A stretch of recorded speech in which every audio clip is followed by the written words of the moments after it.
In this video, we're going to go over how to find the equation of an exponential function from a graph or a table of values. So, as we've already seen in class, there's many applications where you'd see an exponential function. So, on screen right now, we have two examples. One example is, let's say your coffee is starting at 80 degrees Celsius and you just leave it for a while. Well, eventually it's going to come down to room temperature, which let's say in this case is 20 degrees. And initially it cools down very quickly, but then as it gets closer and closer to 20 degrees, the cooling rate actually tapers off until it's like just barely warmer than room temperature. So that's one example. It's an exponential function. In fact, if you want to look it up, you can look up Newton's law of cooling, not tested in this course. Another example, let's say you have a population that doubles exponentially. So in this case, let's say we start with 1,000 people, and every 30 years it doubles. So you can see like, okay, 30 years it's doubled, another 30 years it's doubled again, another 30 years it's doubled, etc. So we're going to try to figure out the equation from the graph. The simplest case of this is when you have y equals a times c to the power of x. And you'll recall that this, how can you tell when this is the case? Well, the y value should have some kind of constant ratio. You should be multiplying by the same thing every time you add to the same amount to x. You can also tell from the graph when this should be the case because the horizontal asymptote is going to be at y equals 0. So you can tell in this graph, y equals 0, that's the asymptote. So how you do this is, first of all, you figure out what the ratio is. So for this first example, you'll notice, okay, 5/9 to 5/3, we're multiplying by 3. 5/3 to 5, we're multiplying by 3. 5 to 15, we're multiplying by 3. 15 to 45, multiplying by 3. So we can be very sure that the ratio is 3. Okay. And then if you happen to have the y-intercept here, that's usually the best place to start. Because then you can say, okay, well, 5 is just 5. 15 is 5 times 3. 45 is 5 times 3 squared. And if you go back and kind of try to generalize, 15 is 5 times 3 to the power of 1. 5 is 5 times 3 to the power of 0. And you can even go backwards and see that this works with negative exponents. So for example, 5/9 is 5 times 3 to the negative 2. Finally, you're going to see what's changing and what's the same. You'll notice this number in front is the same. That's the a value. The base here is the same. What's changing is these exponents. And how are they changing? Well, you'll notice they're exactly the x values in the left column. So we're going to say this is, the y value is always going to be 5 times 3 to the power of x. And if you're ever in doubt about your guess, just put in the x values and see if it works. Right? So for example, if we wanted to check this, we would say when x is equal to 0, what's y? Well, y is going to be 5 times 3 to the power of 0. 5 times 1, 5 times 1, that's 5. That is correct. All right, so that's the first example. Let's do one more example like this. So, second example, you'll notice it looks like an exponential decay, right? The first one was exponential growth. Second one, exponential decay. So you also notice that visually the asymptote appears to be at y equals 0. Okay. And if we look at the y values over here and ask like what do you multiply by? Okay, 800 to 400, that's 1/2. 400 to 200 is 1/2. 200 to 100, 1/2. 100 to 50, that's also 1/2. So always multiply by 1/2. So again, we can use the same trick and say, what about, let's start here. to make the exponents convenient. Let's say, okay, 200 is just 200. 100 is 200 times 1/2 to the power of 1. 50 is 200 times 1/2 to the power of 2. You can go back and check that this actually also works for these negative exponents.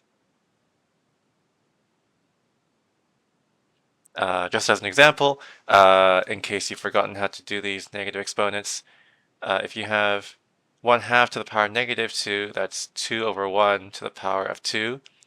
That's 200 times 4, which really is 800. Okay, I'm going to erase that now. Okay, so we have our our way of writing this as an exponential function. So now we're going to say again, what's the same, what's different? What's the same is this a value and the base. What's changing is this exponent. And in this case, again, the exponent is exactly the x value in every case. So we're going to say the y value is 200 times 1/2 to the power of x.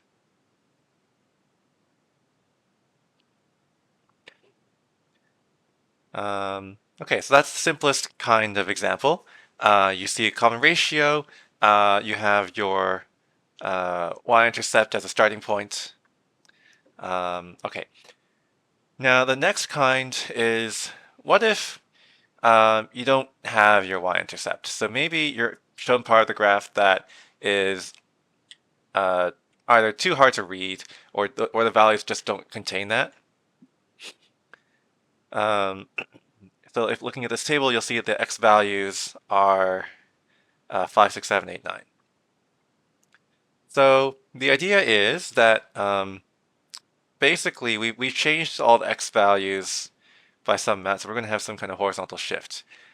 In general, you might have something that looks like this. We have a times c to the power something, but that something isn't just x anymore. It might be like b times x minus h.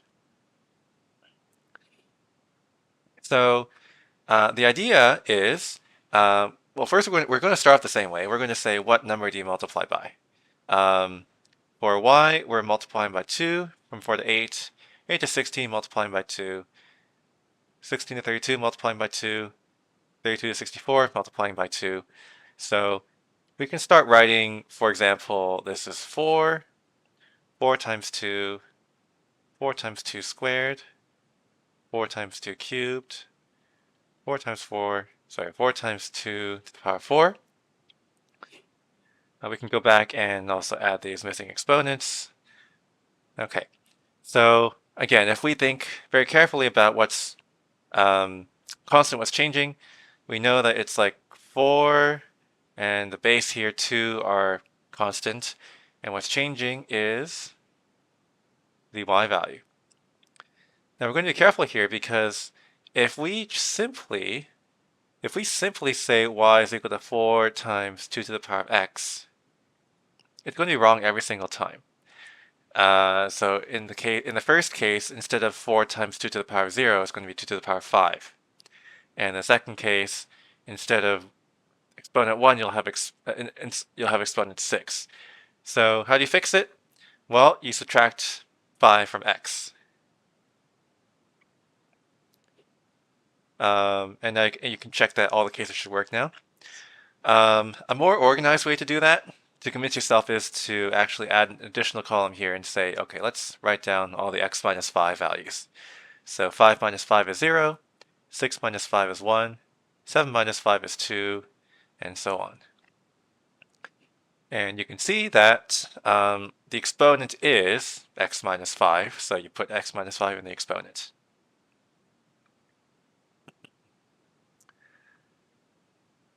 Let's do another example. So second example, you'll notice we still have horizontal asymptote at y equals 0, so it's still some kind of simple exponential function, except, again, we don't have the y-intercept. Now, in principle, I don't recommend this. In principle, you could extend this backwards and say, okay, what if we just went all the way to 0? but that's kind of unwieldy. We can do better than that. So let's try the same thing again. First, we're going to figure out what we multiply y by. In this case, every time you're multiplying by 1/2. So we're going to write everything as, let's say, -30 times 1/2 to the power of something. Specifically to the power of the number of times you multiply by 1/2. So you can convince yourself it should look something like this.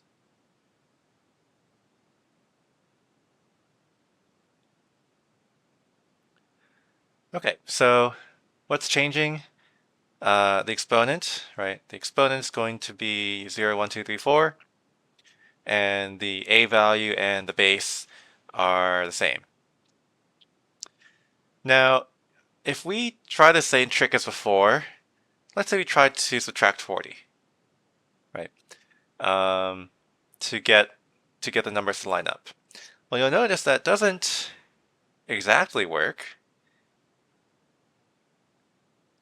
right? Because okay, the first one does work because when you want a 0, you get a 0. But in the second one, when you have a 1, or when you want a 1, you're given a 5, and when you want a 2, you're going to be given a 10.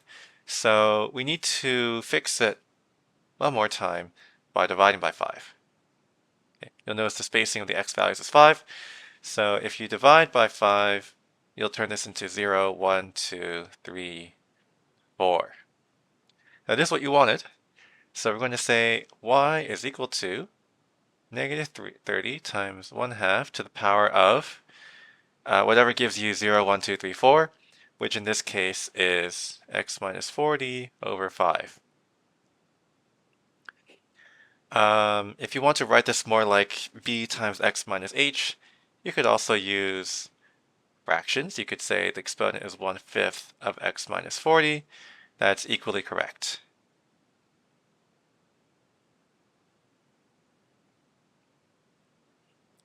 One last example. Let's say we have this one. You'll notice again, horizontal asymptote is y equals 0. We're going to do the same steps. We're going to figure out what do you multiply y by. In this case, 6 to 18, you multiply by 3. 18 to 54, you also multiply by 3, and so on and so on. So we're going to write these as 6 times 3 to the power of something.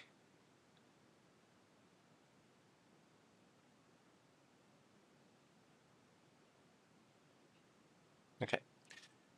So again, we want to get exponents that look like 0, 1, 2, 3, 4. But our x values are not quite correct yet. So let's fix it. So first let's fix the offset and say maybe x minus 16 is one of our columns. We're going to get 0, 0 0.5, 1, 1.5, and 2. Okay, so the 0 is fixed, but the rest of them seem to be off by a factor of 2.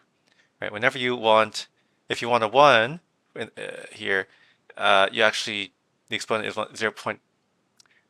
The table value is 0.5. When you want a 2, the table value is 1, and so on. So let's fix it by multiplying by 2.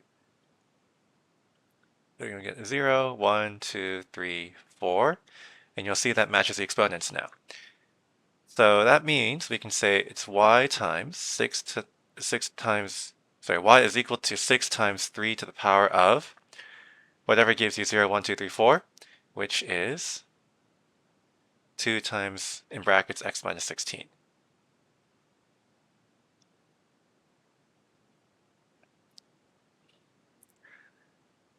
Okay, one last note is it's actually possible to use different points as your starting point. So for this last example, I'm going to erase it and do it again a different way.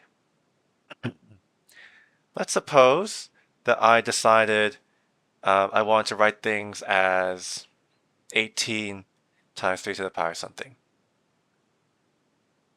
Right. So 54 would be 18 times 3 to the 1. 162 is 18 times 3 squared, and so on. You can even go backwards and say 6 is 18 times 3 to the negative 1. So now if you try to fix the x values so that they match the exponents, well, instead you're going to find that you're subtracting 16.5. If you subtract 16.5, you're going to get 0, 0.5, 1, 1.5, and then up here for 16, negative 0.5. And you'll find that this is like not quite correct. It's off by a factor of 2. So we're going to multiply by 2.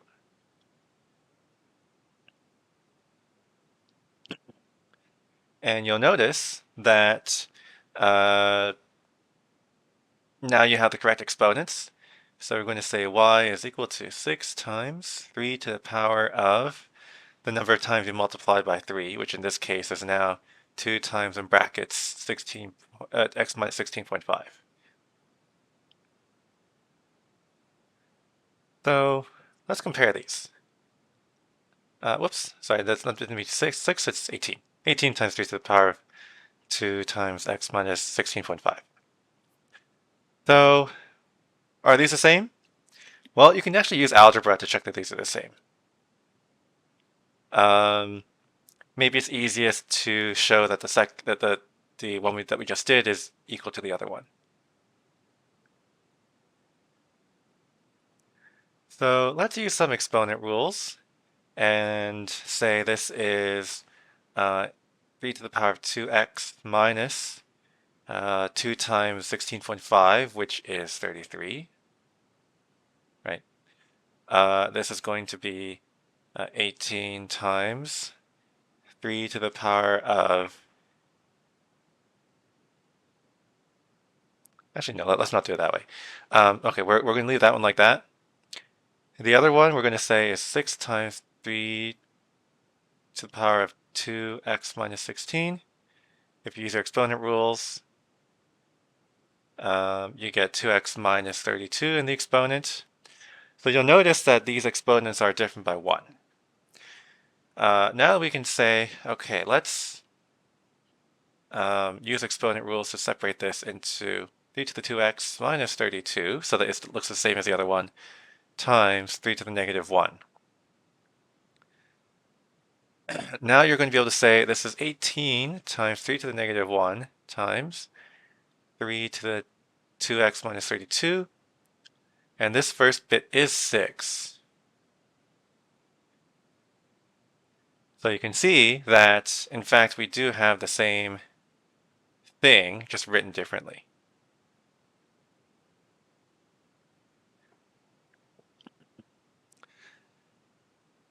So moral story is, if it looks like this, there's many ways to write your function. You just need to have one that is correct. Last set of examples. Let's say that you have a graph where it's exponential, but the asymptote is not at x equals 0. So in this first example, you'll notice that asymptote is at y equals 25. Okay. And you'll also notice that if you try to calculate the ratio, it's not going to look nice. Okay. So let's say to get from 25.25 to 25.5, what is this number? If you use a calculator, you're going to see it's about 1.0099. If you do the next one, you'll get 26 over 25.5, which is about 1.0196.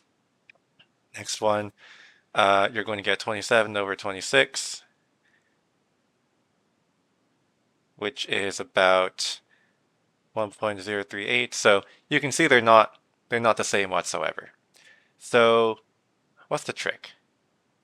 Well, the trick is we're going to undo this transformation and bring the entire function downwards.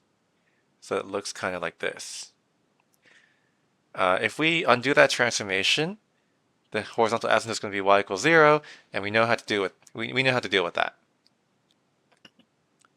So what number do we subtract? Well, we're going to subtract the y value of the horizontal asymptote, which is 25. Let's make a new column here, y minus 25. You're going to get 0 0.25, 0 0.5, 1, 2, no, yeah, 2, and 4. So is this exponential? Well, you'll see that these new values, you're always, why did I write 1/2? You're always multiplying by 2. So that is exponential. So now we turn this into a problem that we know how to solve. First, let's write everything as something times 2 to the power of something. So for example, we could write 0 0.5 as 0 0.25 times 2 to the power of 1. 1 is 0 0.25 times 2 to the power of 2, and so on.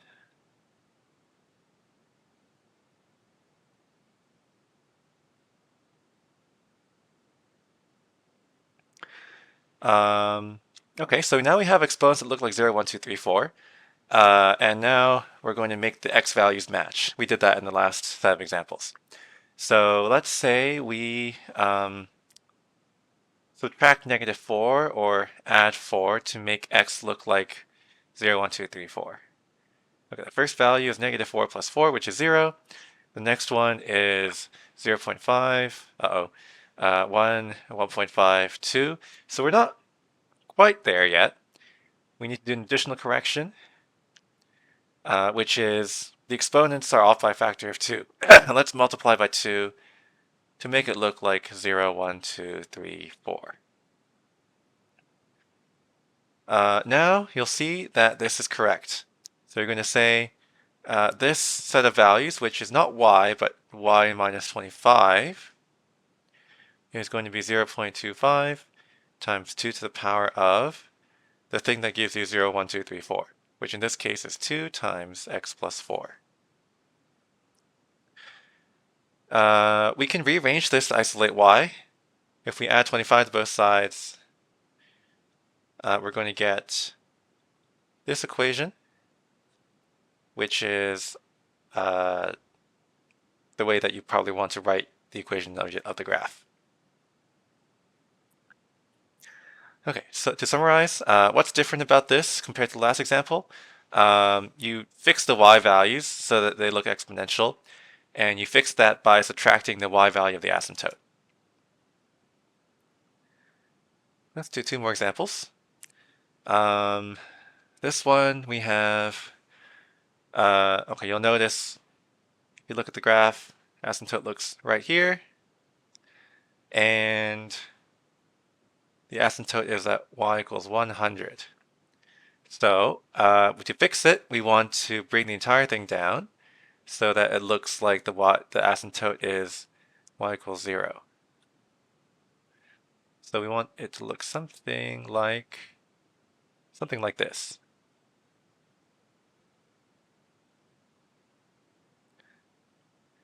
That means we have to subtract 100. So let's make a separate column and do that. Y minus 100 is, you're going to get negative 512,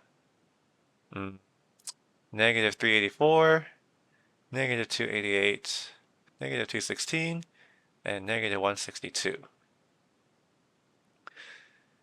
Now, it doesn't immediately look exponential, but it should be if we've chosen the asymptote correctly.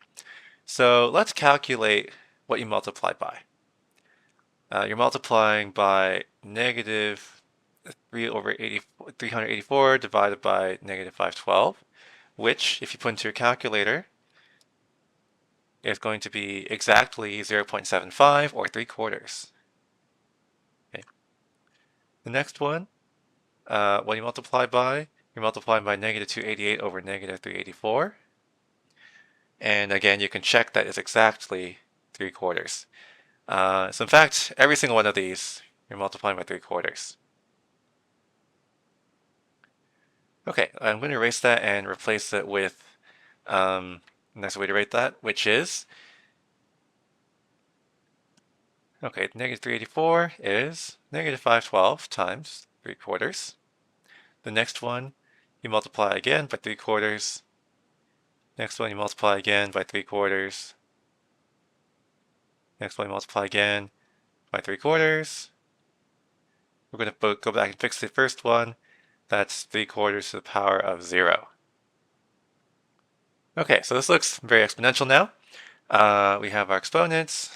They look like 0, 1, 2, 3, 4. And again, we're going to fix the x values to match. Let's offset the x values by 4 again.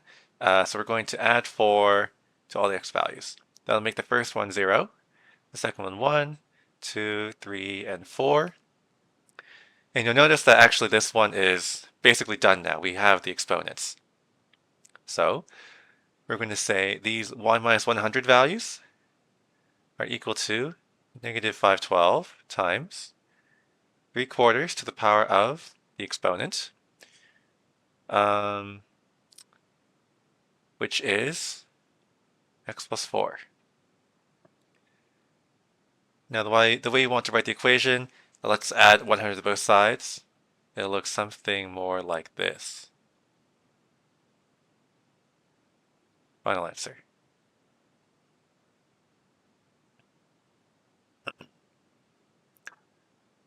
Okay. Last example. We have, again, some kind of exponential decay, but the asymptote is in the wrong place. It's at y equals negative 6 from your diagram. So what do you do to fix it? Let's bring it up by 6 units so that it looks something more like this.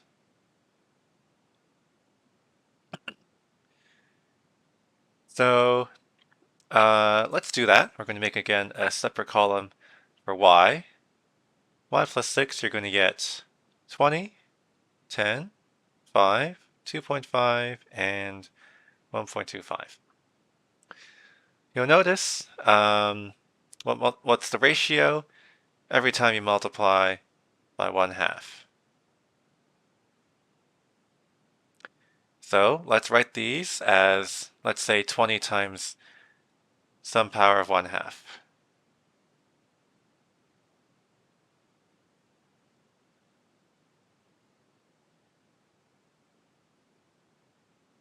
Okay, we're going to go back and fix the first bits as well. So 20 is 20 times 1/2 to the power of 0. And now we're going to say, let's fix the x values so they look like 0, 1, 2, 3, 4. First thing we could do is, you'll notice we start at 15, so let's subtract 15. You're going to get 0, 3, 6, 9, 12, which is not quite what we wanted. It's off by a factor of 3. We're going to make an additional correction, which is we're going to divide this by 3. So we're going to get 0, 1, 2, 3, 4. And now it's correct. So we're going to say these y plus 6 values are going to be equal to 20 times 1/2 to the power of the thing that gives you 0, 1, 2, 3, 4, which in this case is x minus 15 over 3. Final answer, let's subtract 6 from both sides. I'm also going to write this in b times x minus h form, so 1/3 times x minus 15 is exponent. Final answer.